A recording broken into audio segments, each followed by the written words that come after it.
కార్తీక సోమవారం అంటే ఒక పవిత్రమైన మాసం. అయితే ఈ కార్తీక మాసంలో సోమవారం శివునికి ప్రత్యేకమైన పూజలు చేస్తారు. సహజంగా సోమవారం అంటే ఆ శివునికి ఎంతో ప్రీతికరం. అయితే ఈ కార్తీక మాసంలో మాత్రం ప్రత్యేకించి శివునికి ప్రత్యేక పూజలు కార్తీక, శని మరియు సోమవారాల్లో చేస్తూ ఉంటారు.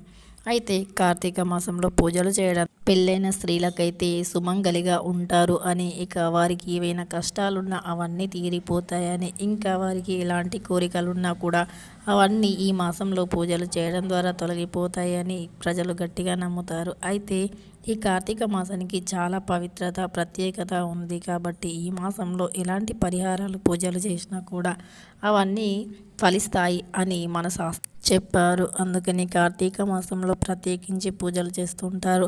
అయితే ఈ కార్తీక మాసంలో పెళ్ళైన ఉదయాన్నే సూర్యోదయం కాకముందు నిద్రలేచి తలంటు స్నానాలు చేసి, ఇక ఇల్లుని పవిత్రంగా శుభ్రంగా ఉంచుకొని తర్వాత నదీ స్నానానికి వెళ్ళి హరహర మహాదేవ శంభో శంకర అని ఎవరైతే అంటూ నదీ స్నానాన్ని ఆచరిస్తారో వారి కైలాస దర్శన భాగ్యం కలుగుతుంది అని రాయబడింది. కాబట్టి ఈ కార్తీక మాసంలో ఉదయాన్నే ఎవరైతే నదీ స్నానాన్ని ఆచరిస్తారో వారికి సకల సౌభాగ్యాలు, అష్టైశ్వర్యాలు, సిరి సంపదలు కలుగుతాయి అని. అయితే ఈ కార్తీక సోమవారం రోజున ఎవరైతే శివుణ్ణి బిల్వ దళాలతో పూజిస్తారో, ఇంకా ప్రత్యేకించి ఈ కార్తీక సోమవారం రోజున పూజలు చేస్తారో, ఇక సాయంకాలం సంధ్యాదీపాన్ని శివుడి ముందు పెడతారో వారికి డబ్బుకి, ధాన్యానికి లోటు ఉండదు అని చెబుతున్నారు మన పురోహితులు. కాబట్టి ఈ కార్తీక మాసంలో ముఖ్యంగా సోమవారం రోజున ఉపవాసాన్ని పాటించి తర్వాత సాయంకాలం సంధ్యాదీపాన్ని ఆ శివుడి ముందు ఉంచి తర్వాత నక్షత్ర దర్శనం చేసిన తర్వాత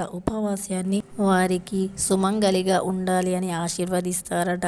ఇక ఆ శివుడు ఎలాంటి కష్టాలున్నా అందులో నుండి బయటపడిస్తారని, వారి కష్టాలను తొలగిస్తారని మన పురోహితులు తెలియజేస్తున్నారు. అయితే ఈ సోమవారం రోజున బిల్వ దళాలతో మన ఇంట్లో శివాభిషేకం చేసి శివునికి బిల్వ దళాలను అర్పించి ఇక ఆ పరమశివుణ్ణి ప్రసన్నం చేసుకోవాలి అని మన పండితులు చెబుతున్నారు.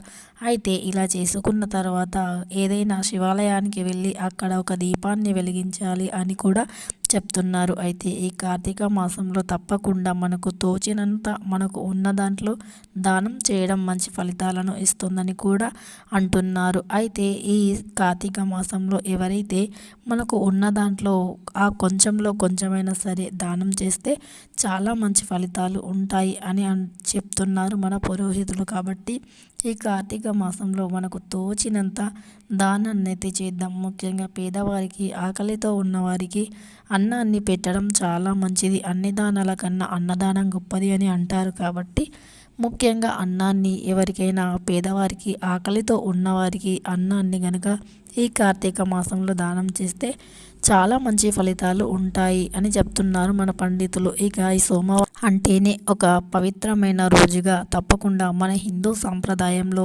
భావిస్తారు. అంతేకాకుండా సోమవారం అంటేనే శుభ ఫలితాలను ఇస్తుంది అని కూడా మన పురోహితులు తెలియజేస్తూ ఉన్నారు. కాబట్టి సోమవారం అంటేనే శుభానికి సంకేతం. కాబట్టి ఎట్టి పరిస్థితుల్లో సుమంగలి అయిన స్త్రీ ఎవరైనా సరే, అంటే పెళ్ళైన ఆడవారు ఎవరైనా కావచ్చు, ఈ కార్తీక మాసంలో అందులోనూ ముఖ్యంగా సోమవారం, కార్తీక సోమవారం రోజున శివుణ్ణి పూజించడం చాలా మంచి జరుగుతుందట. ఇంకా ఈ శివాలయానికి ఎవరైతే వెళ్ళి ఒక దీపాన్ని వెలిగిస్తారో ఈ కార్తీక మాసంలో వారికి చాలా మంచి ఫలితాలు ఉంటాయి. అంతేకాదు ఇంకా ఈ సోమవారం అంటే కార్తీక మాసంలో వచ్చే కార్తీక పౌర్ణమి రోజున ఉసిరికాయ దీపాన్ని గుడిలో వెలిగించడం చాలా అంటే చాలా శుభానికి సంకేతం. అంతేకాకుండా మంచి శుభ ఫలితాలను ఇస్తుంది.